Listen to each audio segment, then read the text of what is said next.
2025년 8월 31일 청년부 예배 설교를 시작하겠습니다.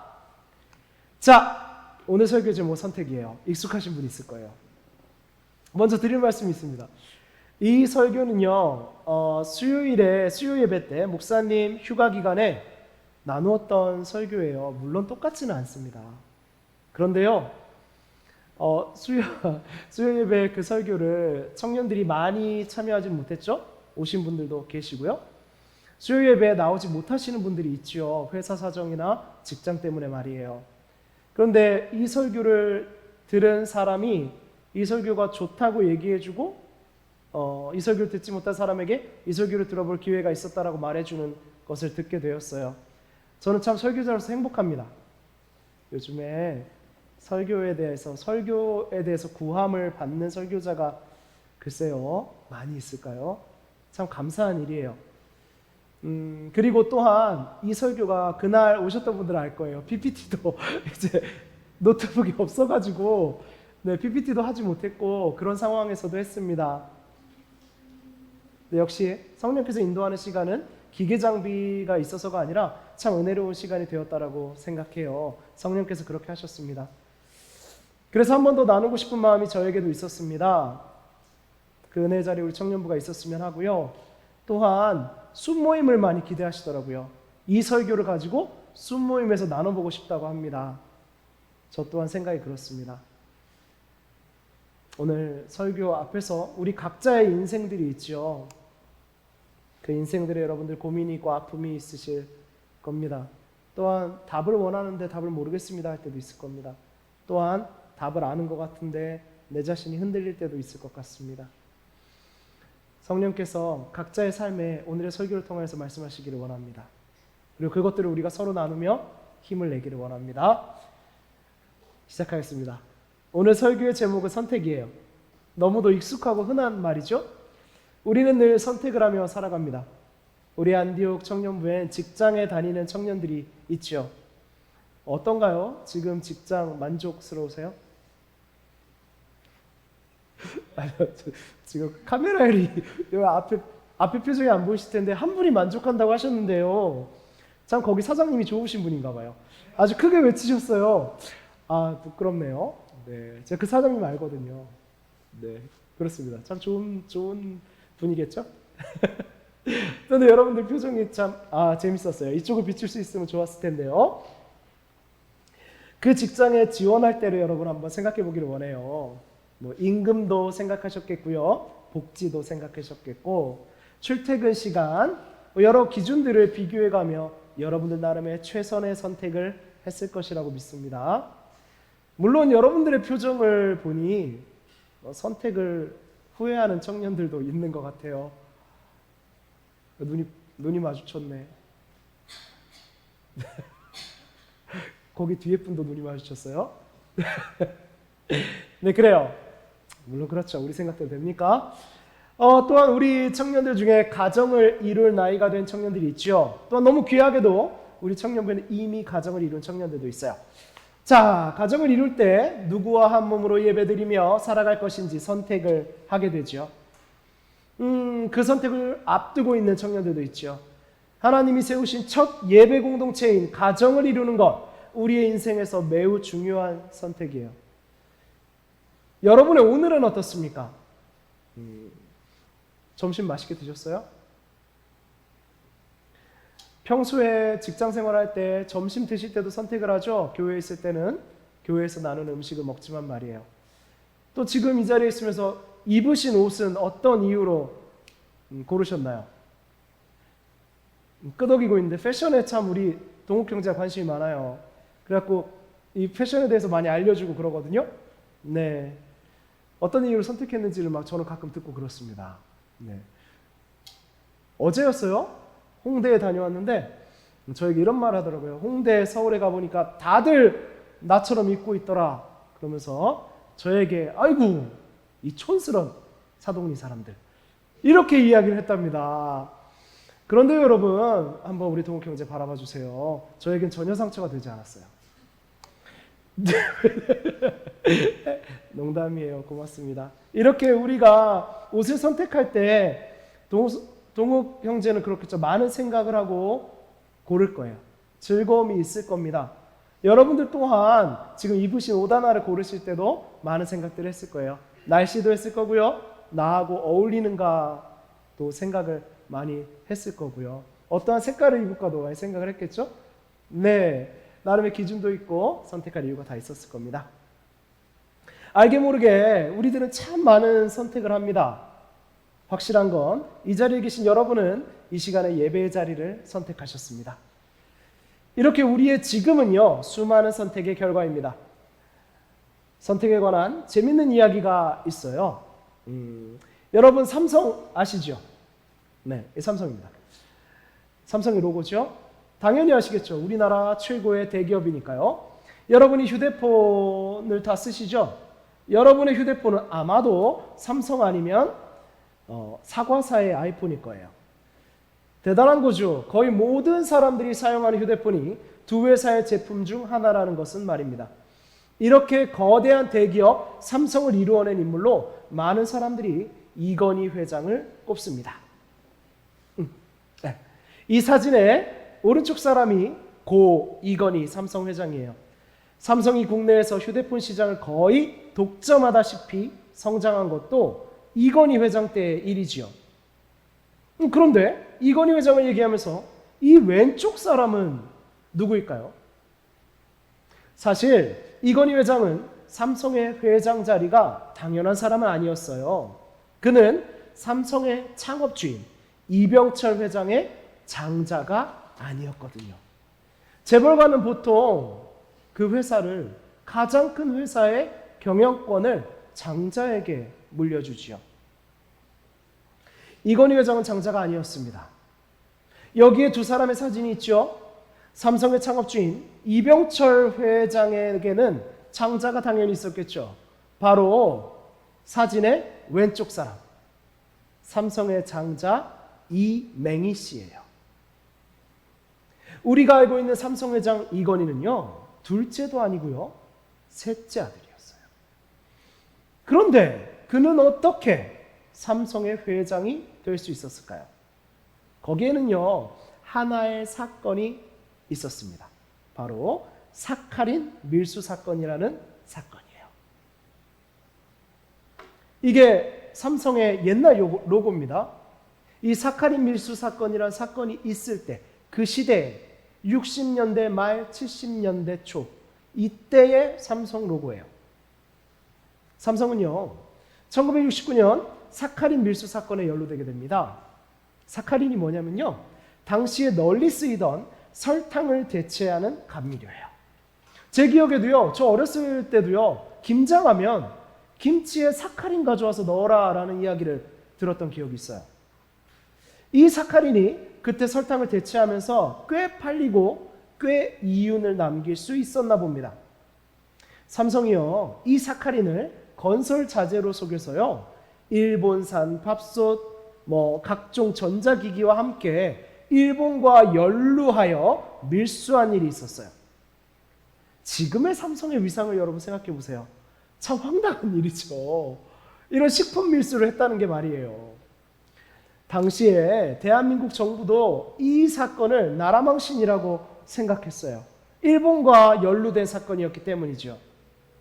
이렇게 사태가 발생하고 책임을 가려야 하는 상황이 오자 이병철의 장자인 이맹희와 둘째 이창희는 아버지를 주범이라 지목하고 정부에요, 아버지의 비리를 폭로하는 탄원서까지 내는 일을 저질러요. 이 행동은 아버지의 경영권을 뺏고 자기들이 삼성을 차지하려는 것처럼 보였죠. 당시 정부는 이 폐륜적인 탄원에 반응하지 않았어요.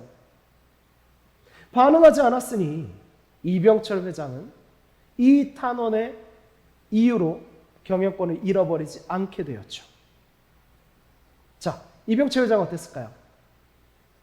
엄청나게 화가 났겠죠. 아들들에게 우리 아버지 나쁜 사람이에요. 우리 아버지 회사 운영 똑바로 안 했어요. 사카린 밀수 사건 다 우리 아빠가 한 거예요. 이런 이야기를 정부에 탄원했으니까요. 배신감도 컸을 거예요. 이 사건으로 인해서 삼성의 장자와 둘째는 아버지에 의해 거의 호족에서 지워지다시피 하는 결과를 맞이하게 됩니다. 모든 경영의 자리에서 쫓겨나게 되죠. 그래서 그냥 명맥만 겨우 유지하는 작은 자리들에 가게 돼요. 이때 기업의 위기 앞에서, 삼성의 위기 앞에서 아버지에 대한 의리를 지킨 아들이 있었어요. 바로 이건희였지요. 결국 이병철의 후계자는 이건희가 됩니다.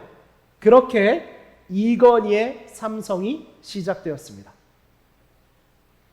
이렇게 삼성들의 아들들의 선택은 그들의 미래를 완전히 바꾸어 놓았어요. 선택은 이렇게 삶에서 중요합니다. 그런데 여러분, 우리 한번 생각해 봐요. 당시에 이 장자인 이맹희 씨가 이런 결과가 있을 줄 알았다면 그런 선택을 했을까요? 또한 삼남인 이건희 씨가 이 선택을 통해 삼성의 후계자가 확실히 되리란 것을 그때 알았을까요? 몰랐지요. 몰랐어요.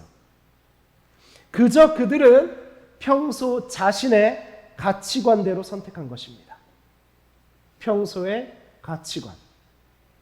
그들이 바라보고 있는 것으로 선택한 것이지요. 이맹희 씨가 바라보고 있는 것은 삼성의 권력이었습니다. 삼성의 권력인 아버지의 부당함이었습니다. 반면에 이건희 씨가 보고 있던 것은 가족이라는 가치였어요. 선택은 중요하지만 사람은 그 선택의 결과를 미리 알고 선택하지 못합니다. 그저 선택의 순간이 오면 그 사람의 가치관이 드러날 뿐이죠. 가치관이 드러난 선택의 결과는 예상과 같을 수도 아닐 수도 있어요. 그래서 세상 사람들은 인생은 도박과도 같다고 말하지요. 선택의 순간마다, 도박 같은 선택의 순간마다 사람은 불안을 느낍니다. 불안한 사람은 선택의 순간에 자꾸 자기의 경험과 지혜에 의지하여 눈에 보이는 것을 선택하려 하죠. 눈에 보이는 조건으로 선택하려 하죠. 왜요? 불안해서 그렇습니다. 결국 불안한 선택은 그 사람의 가치관을 드러내게 되지요. 여러분도 그러십니까? 오늘도 선택 앞에서 불안해하는 우리에게 하나님이 주시는 말씀은 창세기 13장 3절에서 15절 말씀입니다. 창세기 13장 3절에서 15절 말씀입니다.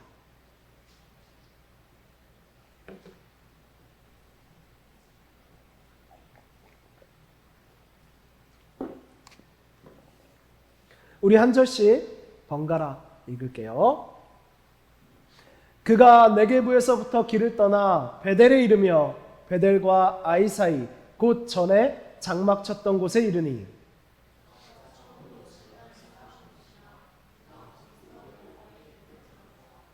아브라함의 일행 롯도 양과 소와 장막이 있으므로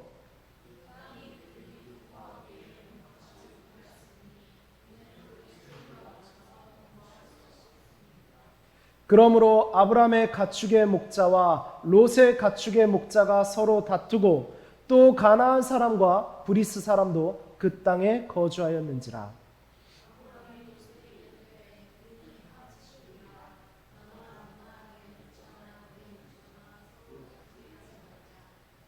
이에 롯이 눈을 들어 요단 지역을 바라본즉 소알까지 온 땅에 물이 넉넉하니 여호와께서 소돔과 고모라를 멸하시기 전이었으므로 여호와의 동산 같고 애굽 땅 같았더라.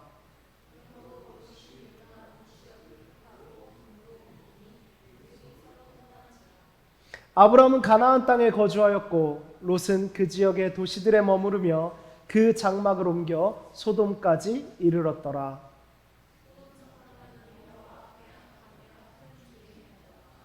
롯이 아브라함을 떠난 후에 여호와께서 아브라함에게 이르시되 너는 눈을 들어 너 있는 곳에서 북쪽과 남쪽 그리고 동쪽과 서쪽을 바라보라. 같이 읽겠습니다. 보이는 땅을 내가 너와 내 자손에게 주리니 영원히 이르리라. 아멘. 하나님의 말씀을 들었습니다. 오늘 본문에 두 남자가 있습니다. 아브람과 롯이에요. 보이시죠? 누가 아브람일까요? 수염이 더 하얗신 분이요. 어른이니까요. 그렇겠죠? 네. 우리는 오늘 이 두 남자의 선택을 따라가 보려 합니다. 먼저 아브람 우리 다 아시죠? 혹시 이 자리에 전 아브람이 누군지 몰라요. 안 계시죠? 네. 그러나 제 바람은요, 이곳에서 전도사님, 저는 아브라함이 누군지 몰라요 하시는 분들이 많이 있었으면 좋겠어요. 그게 기쁨이죠. 말씀을 배워가며 아, 이런 것이구나 알아가는 사람들이 많이 온다라는 건 새신자들이 많이 온다라는 거니까요. 또한 이것도 기쁨입니다. 여러분들이 아브라함을 다 아시기 때문에 그 전제에서 더 깊이 있는 설교를 준비할 수 있어요. 너무 유명하지요. 하나님이 부르신 믿음의 조상. 우리는 아브라함에 대해서 많이 들었어요. 많이 배웠어요. 하나님이 부르시기 전에요, 아브라함은요 메소포타미아 지역 출신의 사람이었어요. 메소포타미아는요 온갖 우상들이 가득한 곳이었죠. 아브라함도 다른 사람과 별다를 것 없이 우상의 문화 속에서 살았을 것입니다. 가끔 이 사실을 강조하기 위해서 아브라함의 아버지가 우상을 만들어 팔던 사람이라는 얘기를 하는 경우가 종종 있어요. 여러분도 들어보셨을지도 모르겠습니다. 그런데요, 그것은 성경적 근거가 있는 이야기는 아니에요. 근거가 없습니다. 분명한 것은 여호수아 24장 2절에요. 이런 말이 나와요. 아브라함의 아버지 나흘의 아버지 데라가 강 저쪽에 거주하여 다른 신들을 섬겼으나 라는 구절이 있을 뿐이에요. 우리는 역사를 통해서 바라봅니다. 메소포타미아 문명의 발원지라고 생각을 하죠. 사람의 눈에는 그렇지만요, 후에 어떻습니까? 하나님은요 그곳을 떠나라 라고 얘기하세요. 그곳에는요 우상이 넘쳐나는 곳이었습니다. 이 말씀이 알려주는 것은요, 아브라함의 아버지가 우상을 섬겼고 아브라함이 우상이 가득하던 곳에 살았으며 사람은 환경의 영향 아래에 산다는 사실이지요. 그래서 아브라함도 우상의 문화권에서 우상을 섬기는 문화를 접하며 살았을 것입니다. 그런 그를 하나님이 부르셨죠.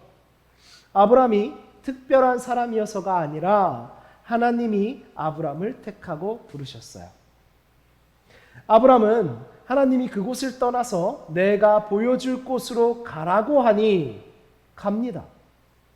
그는 선택했죠.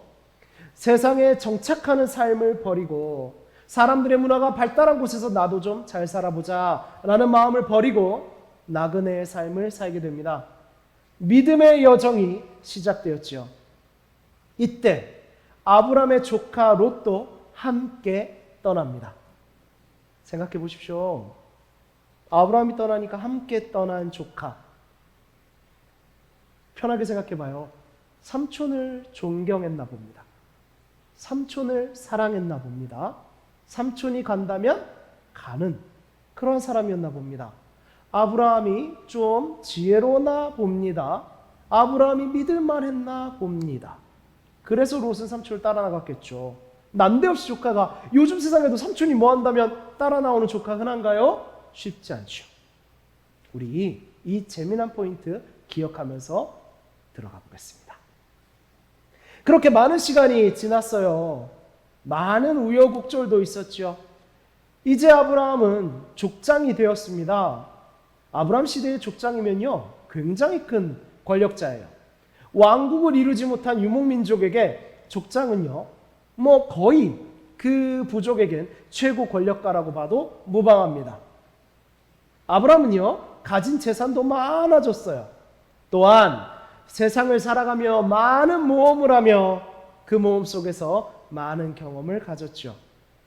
그런 그가 오늘 본문에서 또 선택을 해야 될 순간이 온 거예요. 그는 갈대아 우르, 메소포타미아 출신의 이 사람이 갈대아 우르를 떠날 때와 같은 마음으로 선택을 할까요? 그의 처지가 너무나 달라졌는데 말이에요. 이제 가진 게 많은 족장, 경험과 지혜가 더 많은 족장이 되었는데 말이에요. 우리는 앞으로 이어질 내용을 알고 있죠? 그렇죠. 네, 그렇습니다. 오늘 본문에서 봤죠. 그는 같은 선택을 합니다. 어떤 선택이요? 하나님을 따르는 선택을 하죠. 그의 선택은요, 롯에게 먼저 선택권을 주고 내가 남은 곳으로 가겠다는 것이었어요. 재산이 너무 많아지니까 둘이 거느린 양들과 그걸 보살피는 목자들, 식솔들이 너무 늘어난 겁니다. 그러니까 서로 싸워요. 그래서 선택을 해야만 합니다. 더 넓은 곳으로 나아가야 하는 것이죠. 그때 먼저 선택권을 아브라함이 롯에게 줍니다. 이 선택에는요, 우리가 주목할 몇 가지가 있어요. 첫 번째입니다. 함께 읽겠습니다. 친족이라 다투게 하지 말자입니다. 8절의 내용이죠. 사람들은 누구나 욕망을 가지고 있어요. 여러분도 그렇죠? 저도 그렇습니다. 그런데요, 그 욕망이라는 것이요, 많이 가졌다고 해서 해소되는 게 아니더라고요. 되려 가질수록 더 가지고 싶게 만들죠. 또한 작은 욕망에서 가졌으면 더 큰 욕망을 가지게 만듭니다. 아브라함은 그 욕망 앞에서 화평함을 이루고자 합니다. 화평함은 하나님이 바라시는 것이니까요. 화평함을 이루려면 누군가는 욕망을 내려놓아야 하죠. 욕망과 욕망이 충돌하면서 화평함을 이룰 수는 없습니다. 내려놓아야 해요. 아브라함은요, 자기가 욕망을 내려놓고 화평하기를 원합니다. 그가 욕망을 내려놓았기에 우리는 두 번째 포인트로 갈 수 있습니다. 자, 두 번째 포인트입니다. 함께 읽겠습니다. 내가 좌하면 나는 우하고 내가 우하면 나는 좌하리라 입니다. 9절의 내용이죠. 여러분은 누군가에게 먼저 양보하는 것에 익숙하신가요? 그것에 엄청난 재산과 그것에 내가 생각했을 때 미래의 보장이 걸려있다면 말입니다. 솔직히 우리는 아브람보다는 롯에 좀 가깝죠. 롯의 선택은 어떠했습니까? 아브라함이 이 선택을 양보했기 때문에 롯은 둘러봅니다. 우와, 양을 치는 민족에게요, 물은요, 생명이에요. 그래서 성경에는요, 생수, 물, 우물, 이것을 하나님이 주시는 생명과 연관지어서 많이 이야기하죠. 유목민들의 생활이 그렇습니다. 양을 먹여야 해요. 푸른 초장이 있어야 합니다. 풀은 어디에 납니까? 물이 있는 자리에 나죠. 그러나 성경에 이 민족들이 살아왔던 그 땅을 저는 설교에서 보여드린 적이 있습니다. 매우 메마르고 건조한 지역들이 대부분이죠. 그런데 롯이 봤습니다. 뭐가 흘렀죠? 물이 흘러요. 물이 흐르니까 풀이 막 있는 겁니다. 자, 그곳으로 가면 양은 더 늘어나죠. 양은 건강할 거예요. 우리 식소들 더 많이 먹고 살 수 있습니다. 더 큰 족장이 될 수 있어요. 롯도 말이죠. 그래서 롯도인가요? 미안해요. 갑자기 애들이 그러는데. 네, 그래요. 자, 이 선택으로 롯은 자기 눈에 보이는 것을 가지게 돼요. 아브라함은 하나님이 보여주시는 것을 가지게 돼요. 다시 한번요. 롯은요, 먼저 자기가 보고 풍요로운 것, 내 생각에 저기 가면은 로또다. 그냥 합시다. 재미없어도. 롯도 이 선택을 했어요. 네, 그런 선택을 했습니다. 아브라함은 양보했기 때문에 어떻게 해야 됩니까? 하나님이 보여주시는 곳으로 가야 해요. 자, 이 선택은 세 번째 포인트로 이어지지요. 세 번째 포인트 읽겠습니다. 시작. 보이는 땅을 내가 너와 내 자손에게 주리니 영원히 이르리라. 15절 말씀이에요. 이 말씀 뭔지 아세요? 정말 하나님, 우리 하나님 얼마나 우리를 사랑하시는지 아십니까? 그리고 그분 얼마나 다정한지 아십니까? 양보했어요. 롯은 골랐어요. 그런데 여러분 생각해 보세요. 롯이 얼만큼 받겠어요? 자기 눈만큼 본 거예요. 이 신체 기관만큼 본 거예요. 그래서 그걸 선택했어요.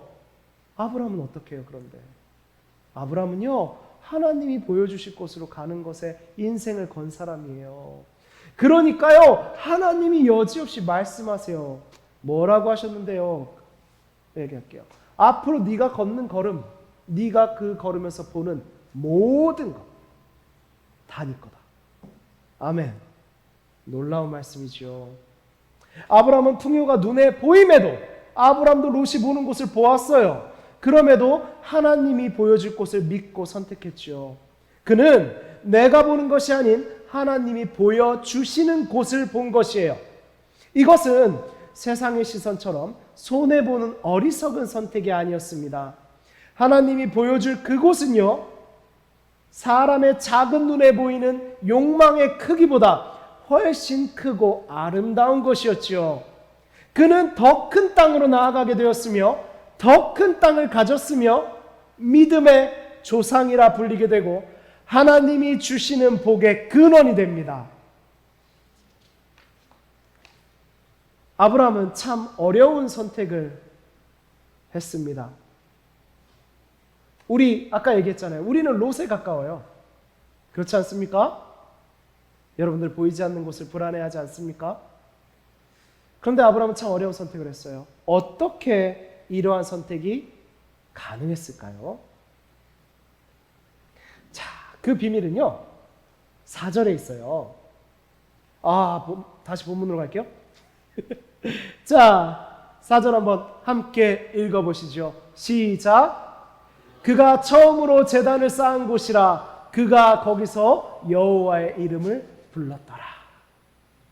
그가 처음으로, 그가 부르심을 받고 인생의 여정에서 처음으로 하나님을 높이기 위해 제단을 쌓고 여호와의 이름을 불렀던 곳이에요. 이제 족장이 되고 수염이 저렇게 하얀 아브라함은요, 다시 처음으로 제단을 쌓은 곳을 만나서 그가 거기서 여호와의 이름을 불렀습니다. 지금 우리에게 적용해 볼까요? 예배 드렸습니다. 그게 아브라함 선택의 비밀입니다.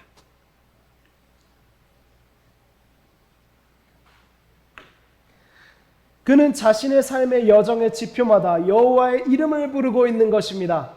세상 사람들의 선택은 사람들의 가치관을 드러낸다고 말씀드렸어요. 그렇다면 믿는 사람의 선택은 무엇을 드러낼까요? 맞아요. 선택하는 사람의 믿음을 드러냅니다. 여호와의 이름을 부르는 그의 선택은요, 하나님의 인도하심을 믿고 있는 것이에요. 그래서 그는 여정에 제단을 쌓고 여호와의 이름을 부른 것입니다.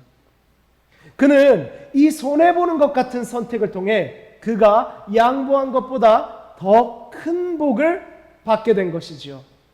믿음의 선택의 분명한 결과를 하나님은 우리에게 약속하고 계십니다.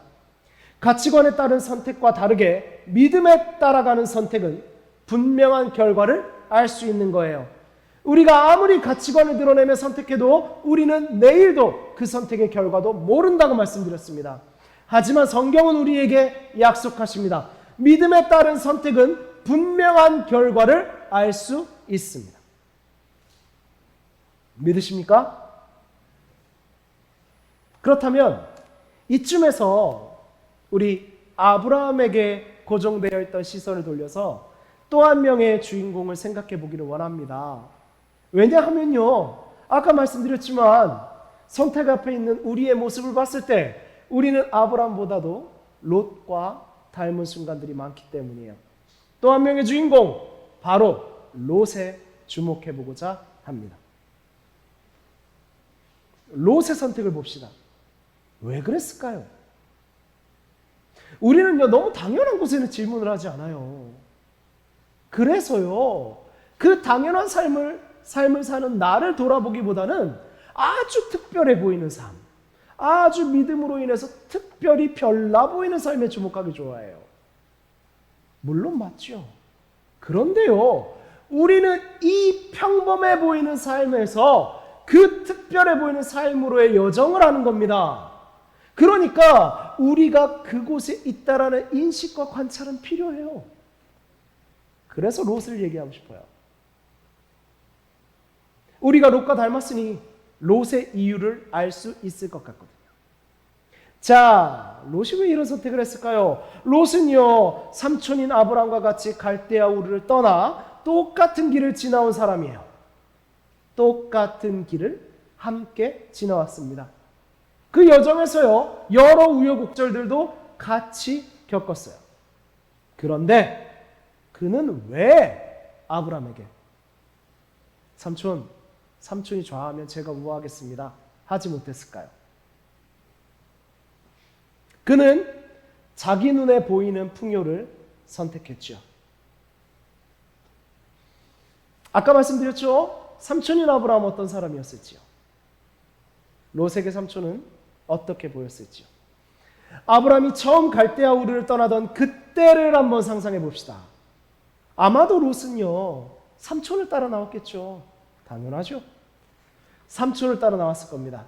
그는 삼촌, 그 사람을 따르며 세상의 여정을 시작했을 거예요. 삼촌이 하나님을 따르는 것을 보았지만 그에게는 간접적인 경험이었을지 모릅니다.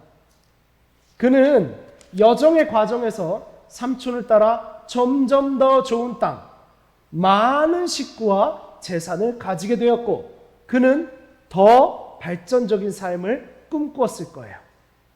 그에게 아브라함의 성공은 세상의 성공이었고 그 성공의 기준을 따라 땅을 선택했을 테지요. 우리는 롯의 선택에서, 롯의 여정에서 롯이 느꼈을 감정과 생각을 알 수 있습니다. 롯은요, 세상의 상식대로 물이 넉넉한 그곳이 천국인 줄 알았어요.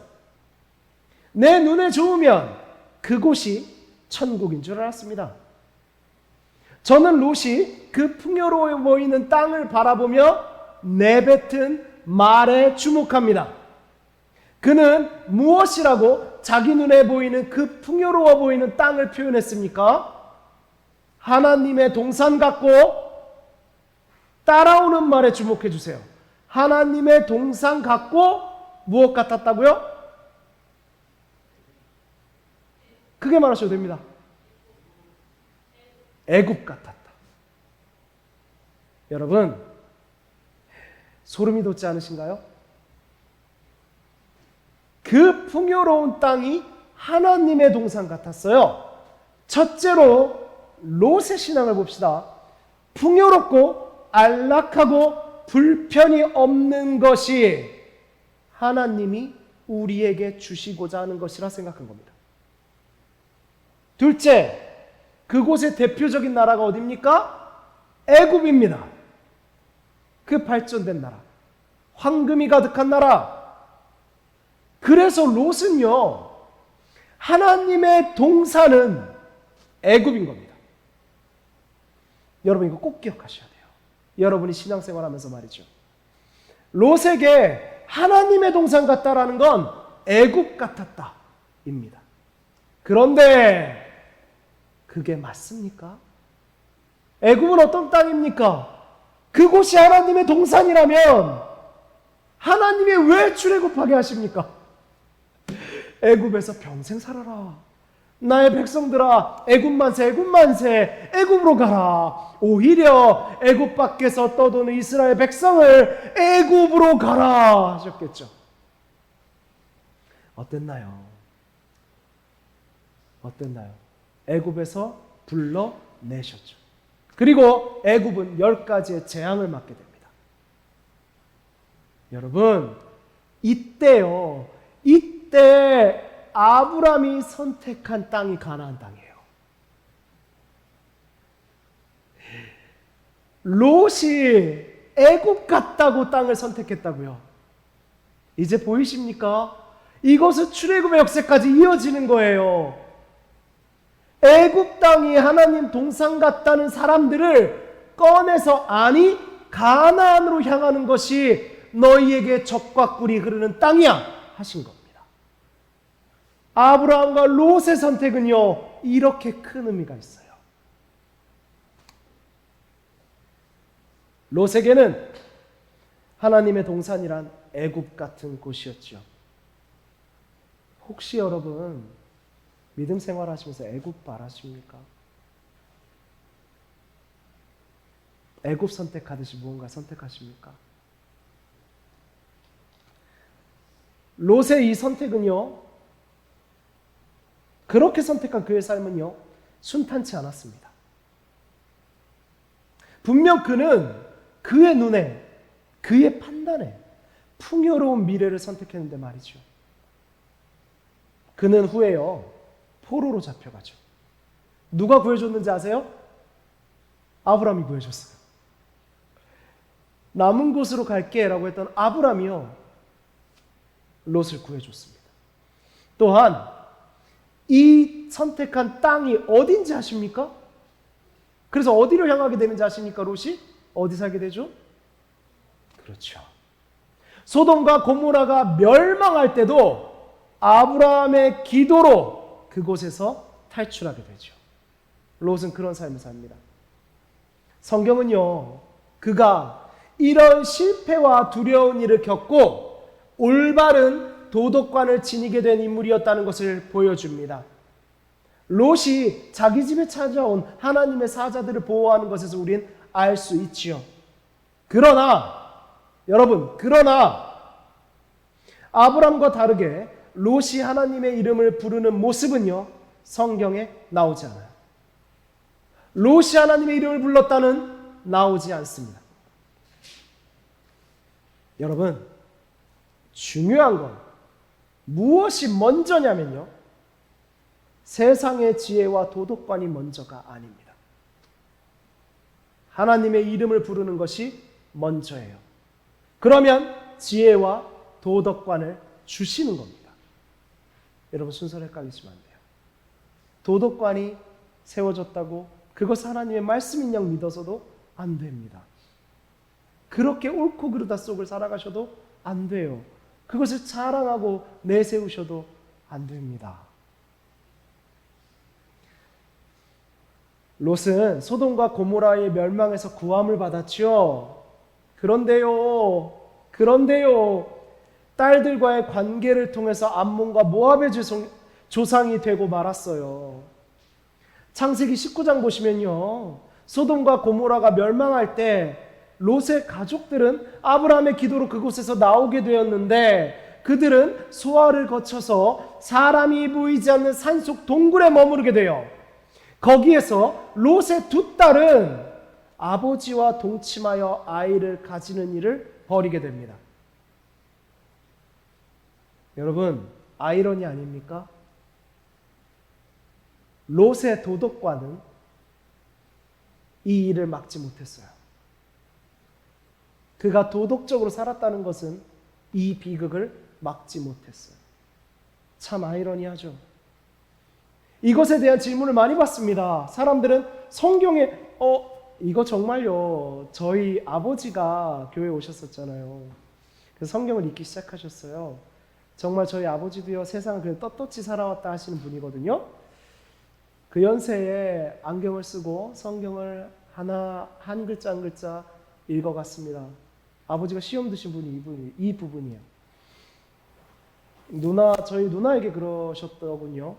성경에는 좋은 말이 나오지 않는다. 이런 정말 폐륜적인 이야기가 등장한다. 기독교인들은 그 말씀을 듣고 설교하냐? 그럼 난 교회에 갈 수 없다. 이해합니다. 그런데요, 여러분, 성경은요, 우리에게 매뉴얼을 제시하는 게 아니에요.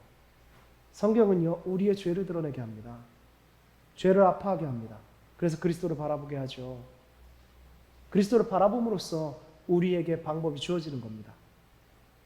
우리가 죄를 미워하며 심령의 가난함을 고백하며 의에 목마르며 구하며 살아가게 되는 거죠.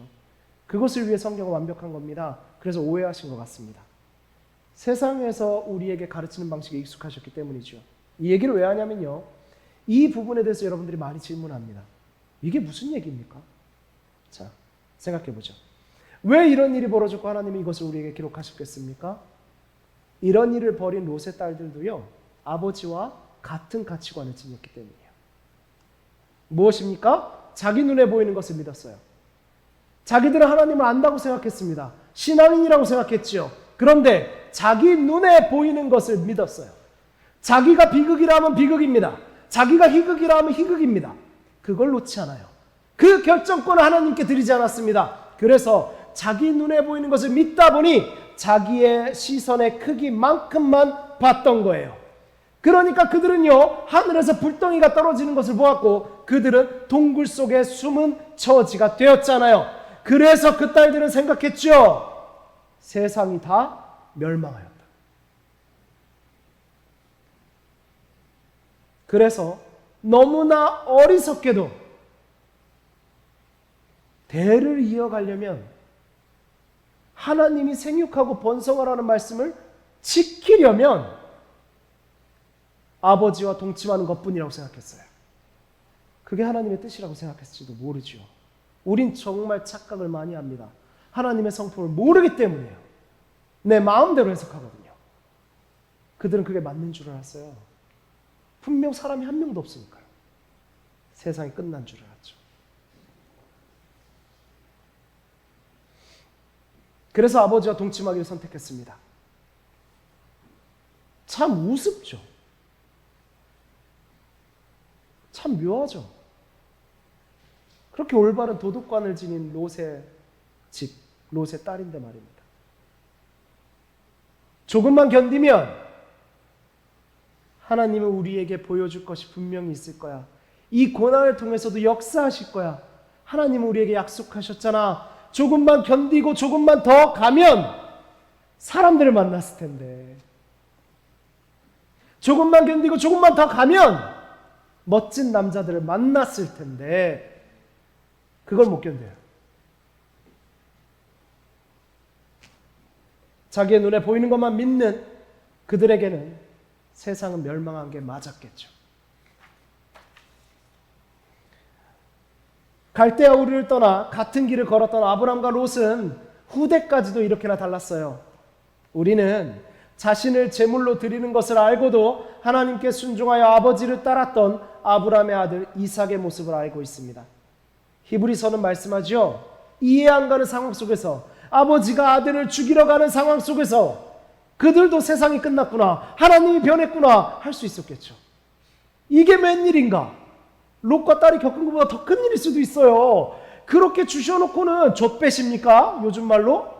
아들을 제물로 바치라뇨. 이런 게 어디 있어요? 부당해요, 하나님. 나름의 방법을 찾을 수도 있었겠죠. 그 이해 안 가는 상황 속에서도 아브람은 하나님의 선하심을 믿었다고 말합니다. 히브리서는 그렇게 이야기해요. 이삭도 믿음으로 순종했을 거예요. 그래서 자기를 불태울지도 모르는 그 장작을 지고 갑니다. 아빠 힘들까 봐. 그들은 어떻게 되었나요? 결국 그들이 믿었던 하나님의 선하심이 옳았습니다. 하나님이 제물을 준비하셨어요. 이삭을 대신하여 제물로 드려질 어린 양이 그곳에 있었습니다. 우리에겐 예수 그리스도를 바라보게 하죠. 하나님이 준비하신다. 이 이야기에서 나온 말이 우리가 찬양하는 여호와 이레입니다. 여호와 이레가 하나님이 준비하신다. 믿음으로 순종하는 사람들에게 하나님이 준비하시는 삶이 있는 줄을 믿습니다. 여러분들 이해 안 가십니까? 지금 삶이 이해가 안 가시나요? 하나님이 준비하심을 믿으십시오. 세상이 끝났다. 나는 끝났다. 나는 불행하다. 아니요. 견디십시오. 기다리십시오. 하나님의 선하심을 믿고 선하게 행동하십시오. 어쩌면 롯의 신앙은 하나님을 안다고 말하지만 자기의 목소리로 하나님을 부르지 않는, 하나님을 안다고 말하지만 아브라함을 통해 하나님을 알려 하는 구경꾼의 신앙, 객석의 신앙이었을지도 모릅니다. 구경꾼의 신앙, 객석의 신앙이었을지도 모릅니다. 사랑하는 여러분, 여러분이 앉아있는 이곳은 객석이 아닙니다. 여러분 각자가 주님 앞에 예배드리는 것입니다. 여러분 삶의 신앙의 제단을 쌓고 여호와의 이름을 부르는 자리입니다. 주의 이름을 여러분의 삶으로, 여러분의 목소리로 부르십시오. 신앙의 구경꾼이 되지 마십시오. 구경꾼이 돼서 자기 생각대로 판단하고 자기 생각대로 결정해서 여기까지 왔으면서 하나님의 선하심이 어디 있냐고 묻지 마십시오. 여러분 주인공이에요. 자신을 낮추지 마십시오. 하나님을 순종하여 따르는 그 주체적인 신앙이 여러분을 귀히 여기는 거예요. 그냥 교회에 앉아있다고 왜 하나님이 안 보이냐고 말하지 마세요. 왜 삶이 불행하냐고 말하지 마세요. 주인공이 되보십시오. 하나님의 계획하심이 보입니다. 오늘 본문에서 아브라함과 롯의 선택은요, 우리에게 이렇게 말하고 있습니다. 함께 읽겠습니다. 시작. 하나님이 보여줄 곳과 내가 보는 곳의 차이를 말이지요. 보여줄 곳을 원하느냐, 보는 곳을 원하느냐는 아브라함과 롯의 차이였죠. 이 차이는 두 사람의 삶을 너무나 다르게 이끌어 갔습니다. 우리는 어떤 삶을 살고 싶습니까? 우리는 어떤 삶을 살아야 합니까? 어떤 삶을 살고 싶으십니까? 당연히 아브라함의 삶이지요. 우리가 아브라함처럼 보이는 곳보다 보여줄 곳을 기대하려면 내가 보는 것이 아닌 하나님의 시선을 구해야 합니다. 내가 보는 것이 아닌 하나님의 시선을 믿어야 합니다. 그 방법이 뭐냐고요? 그 방법은 말씀과 기도지요. 우리는 말씀으로 하나님이 어떤 분인지를 알고 기도로 하나님의 뜻을 구합니다. 말씀과 기도는 우리를 신앙의 객석에서 내려와 주님과 동행하는 주인공으로 만들어줍니다. 여호와의 이름을 나의 목소리로 부르게 합니다. 여호와의 이름을 부르는 사람은 말씀과 기도 안에서 살아가는 사람입니다. 우리가 하나님의 말씀과 진실된 기도 안에 있지 않으면 우리는 눈에 보이는 것을 선택하게 되고 우리의 선택은 늘 불안하고 불안에 의한 선택은 우리를 후회와 실패로 인도할 것입니다. 그 대가를 치르는 삶을 살게 될 것입니다. 그러나 우리가 말씀과 기도로 하나님 안에서 선택한다면 우리는 하나님의 우리를 향한 그 선하신 계획을 믿음으로 그 흔들리지 않는 신실한 계획 안에서 하나님이 주시는 복을 누리게 될 것입니다. 사랑하는 여러분, 믿음 안에서 선택한다는 게 때로는 어리석어 보이고 손해가 될 것 같나요? 아브라함의 선택은 어리석어 보이죠? 손해처럼 보이죠? 여러분에게 이렇게 하라고 하면 참 어렵죠? 나의 이야기는 아닌 것 같죠? 이해합니다. 저도 머리 잘 쓰고요. 어리석어 보이고 손해보는 것 같은 선택하기 싫거든요. 그런데요, 여러분 잘 생각해 보세요. 눈에 보이는 조건, 눈에 보이는 풍요, 계산할 수 있는 계산, 이익, 이것을 선택했던 롯이 손해보는 선택을 한 아브라함에 의해 도움을 받고 구함을 받지 않았습니까? 결국 세상에서 누가 누구를 구합니까? 결국 세상의 올바른 도덕관은 누가 세웁니까? 결국 사람들에게 희망이 되고 사랑이 되는 가치관은 누가 만들어 갑니까? 어리석어 보이는 믿음의 선택을 한 사람들이 자기 눈에 보이는 대로 욕망의 선택을 한 사람들을 구하고 있는 것입니다. 여러분, 이 사실을 믿으셔야 합니다. 아멘. 이것이 복음의 능력이요, 믿음의 능력입니다. 그렇다면 우리의 선택은 무엇이어야 합니까? 화면 보시죠. 우리의 선택, 예수 그리스도이죠. 하나님은 아브라함에게 우상의 땅에서 내가 보여줄 곳으로 가라. 그때 그렇게 말씀하신 것처럼 우리를 선택하셔서 우상의 세상에서 분별하셨고 우리를 부르셔서 그에 따라 우리는 아브라함의 선택처럼 예수 그리스도를 선택하는 삶을 사는 것입니다. 예수 그리스도야말로 우리를 사랑하사 손해보는 선택을 하셔서 죽으셨어요. 죽으시고 눈에 보이지 않는 부활의 소망을 하나님의 인도로 이루어내셨습니다. 우리의 소망 되셨죠. 여러분 기억하세요. 하나님이신 예수 그리스도의 선택이 여러분입니다.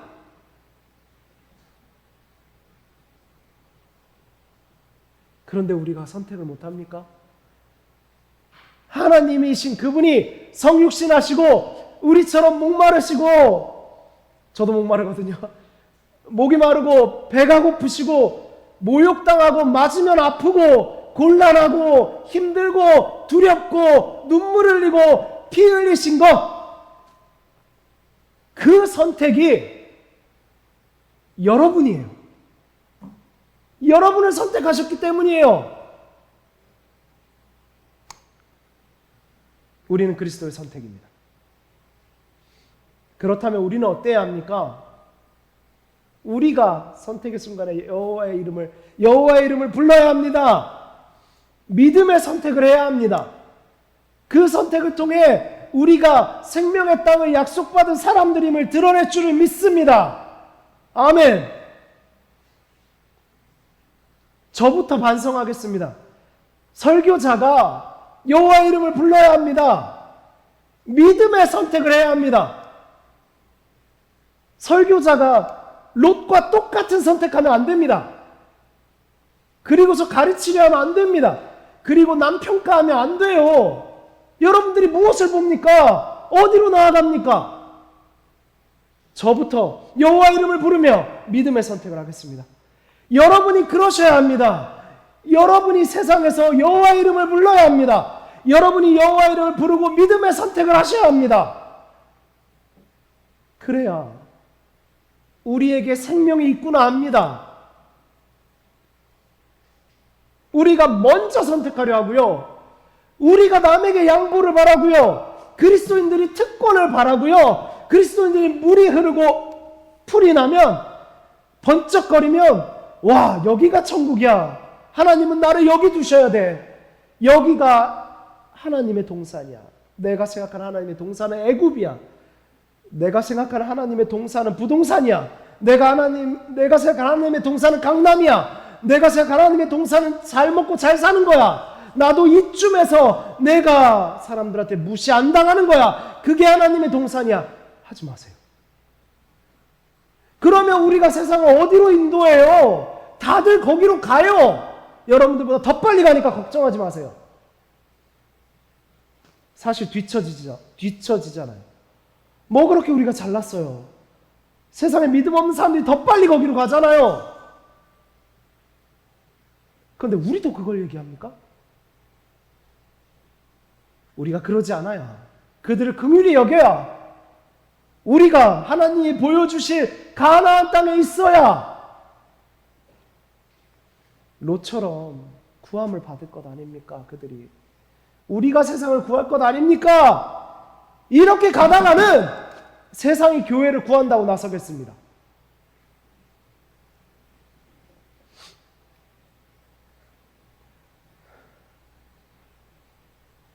미안합니다. 너무 흥분했네요. 우리의 선택을 통해 우리가 생명의 땅을 약속받은 사람들임을 드러낼 줄을 믿습니다. 하나님께서 우리를 향한 계획을 이루실 것입니다. 예진아, 수정아, 동우가, 하은아, 광우야, 하영아, 요한아, 예은아, 눈을 들어 보아라. 이 땅을 너에게 주겠다. 내가 약속한 땅은 사라질 세상이 아니라 영원한 너의 땅이 될 것이다. 나는 너희와 영원히 함께 할 것이다. 누구의 약속입니까? 우리 주님의 약속입니다. 믿으십니까? 아멘. 사랑하는 여러분, 삶의 매 순간은 선택입니다. 여러분은 지금 주님을 예배하기를 선택하셨죠? 잘하셨어요. 잘하셨어요. 여러분도 좋은 선택을 하신 겁니다. 여러분도 애국 같은 곳에 안 가셨네요. 교회요. 우리 교회요. 애국 같지 않잖아요. 그렇죠? 잘 선택하셨어요. 믿는 자가 머무르는 곳입니다. 우리 앞으로 모든 선택의 순간에 주님이 기뻐하시는 선택하시기를 주의 이름으로 진심으로 축복합니다. 보이는 곳을 선택하면 뻔한 삶을 살 것이고, 하나님이 보여줄 곳을 선택하면 설레는 삶을 살 것입니다. 보이는 곳을 선택하면 결국 나를 믿어야 하고, 하나님이 보여줄 곳을 선택하면 하나님을 더욱 믿게 될 것입니다. 보이는 곳을 선택하면 내 생각만큼만 살게 되고, 하나님이 보여줄 곳을 선택하면 나의 한계를 넘는 삶을 살게 될 것입니다. 보이는 곳을 선택하면 결국 악에 빠져 나 또한 악인 세상을 살게 되고, 하나님이 보여줄 곳을 선택하면 악인인 나도 하나님의 선하심 안에서 살게 될 것입니다. 하나님의 이름을 부르십시오.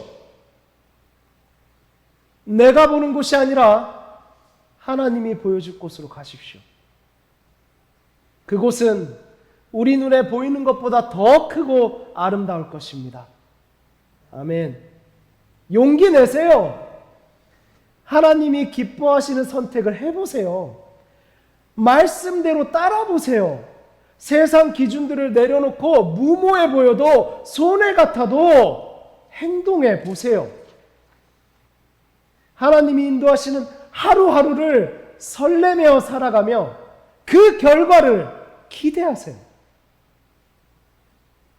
우리가 하나님이 주시는 복을 받을 것이고, 우리가 누군가의 복이 될 것입니다. 아멘.